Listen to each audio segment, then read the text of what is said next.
getting to names that I remembered.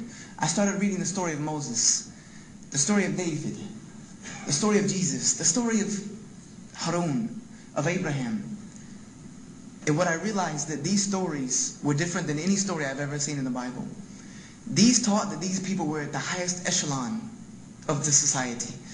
They were at the highest peak of morality. They were the people to be followed. They were the guiding example. Not only did they command the people to do good, they were the living example of it. And this to me was what made sense. This was what I was looking for. This was the people that I could follow. These were prophets. This was what I... He said in here, guys, first, peace of Christ to all of you. He said in here very, very important things. And by the way, you touched my heart about the morality. Those are the prophets in the Quran. The stories in the Quran, they are not the same as the Bible. This is what touched his heart. Because those prophets, they are giving a good example, which means in the Bible they are not. You know, first of all, prophets of God, they are no better than anyone. This is what Christianity believes. But in here, I want to investigate with you guys to see, do really the prophets of Allah, or the same prophets which exist in the Bible, which they are named in the Quran, do they give a good example for us to follow? Let us see. He mentioned something very important, and we would like to follow with him. All the names of the prophets he found there, they are wonderful. By the way, in all the Quran, you will not see one of the prophets, it's mentioned in the Quran, have good morality except one name. You know, that name is Jesus Christ. Anyone else is garbage, and we can prove that, including Muhammad. And you know what?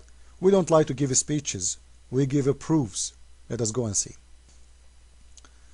This is chapter 33, verse number 37. The Prophet of Islam, he made the Quran. You will see always the Quran made to justify his needs, his sexual needs specifically, and his money needs. You will see in here the verse saying it clearly that Muhammad, he was saying to his own adopted son, Listen to this, what he said.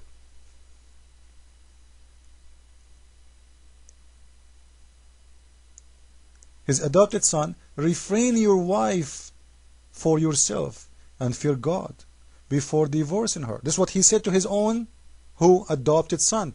At the same time, what the verse saying, but you had hiding in your heart what God was to disclose.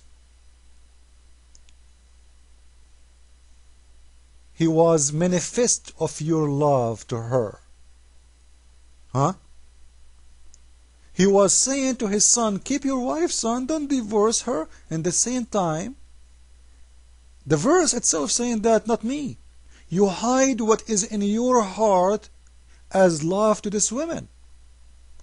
Look how filthy he is. We just heard the gentleman, he is telling us about the morality of Islam, the Prophet morality. This is what is seducing him to Islam. This is what made him convert. Is that morality?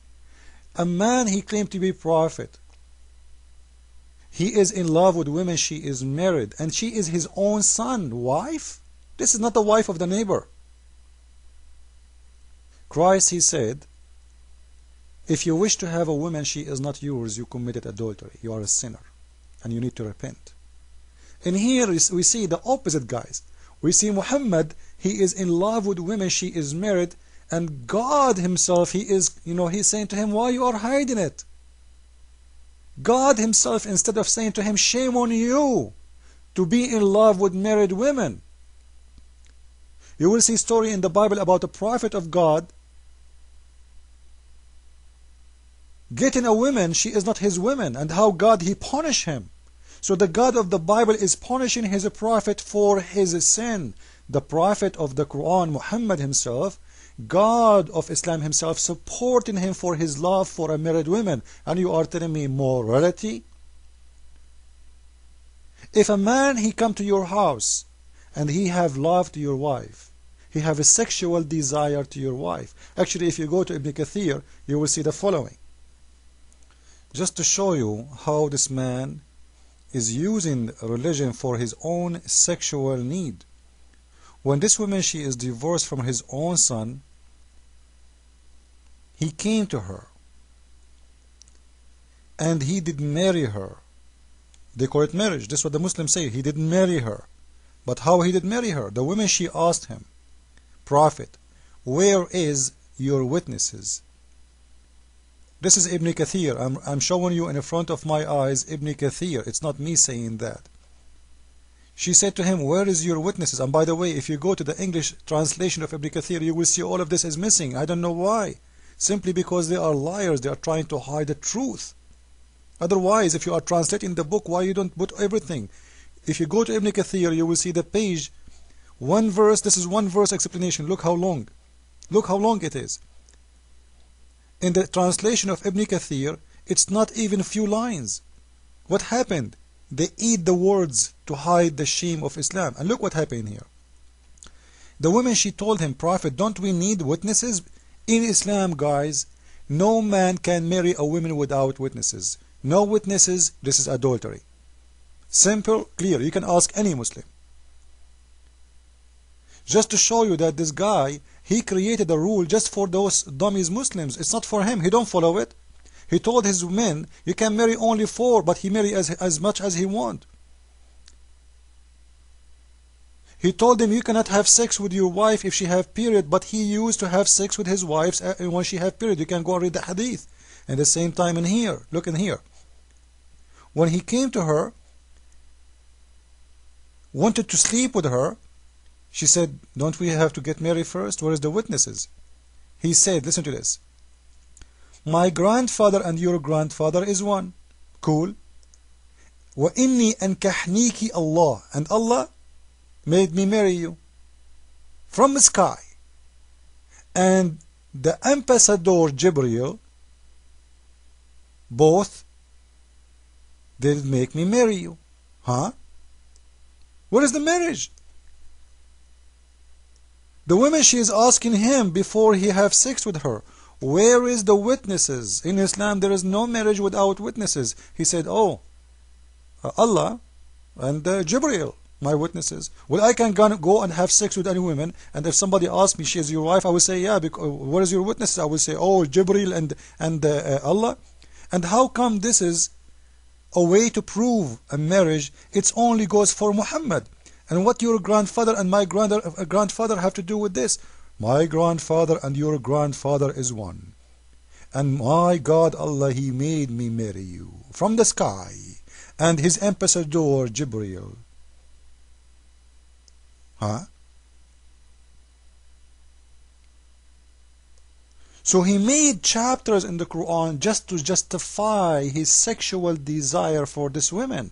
And this is why He forbid adoption. From that day, adoption became forbidden in Islam. And you know what? Some Muslims will say to you, oh, you know what? He did that to prove to us that we should not adopt. And then here you ask yourself a very easy question. Adopting a son is not yours, not from your blood, not because you have sex with a woman. Is it something noble or not? Isn't it? Yes, it is. Why He forbid it then? Which one is better? To have a son is not my son, taking care of him, giving him money, giving him support, giving him love, or leaving him in the street. Or the Muslims, no, you can put him in a home of orphan. This is not the same. There's a huge difference. Which one you prefer to be? An adopted son or an orphan house? This is showing you how evil he is. Because adoption is very merciful. This is the best of a human being he can do. And not only that, if you are adopted by a human being, by someone, when he dies, you will take his house, you will inherit his money, you will inherit his last name, because when you are born, you don't have a last name even, because you are adopted. If you are not adopted, you don't have a last name. Most of those who they are adopted, before and even now, it is people who have no family. They don't know who is their parents. In the Middle East, this is very, very hard problem. Because if you don't have family, nobody in the future will let you even marry his son or even to marry his daughter. because you don't have a last name, and it's mean you are a son of adultery, and everybody will stone you, everybody will make fun of you, everybody will give you a call, call you names. But when you adopt somebody, you are being so merciful and so nice of you to have a mission to give a child he is not yours. Muhammad, he forbid adoption just because he have a sexual desire for a woman. And you see this man is giving us a lecture about morality.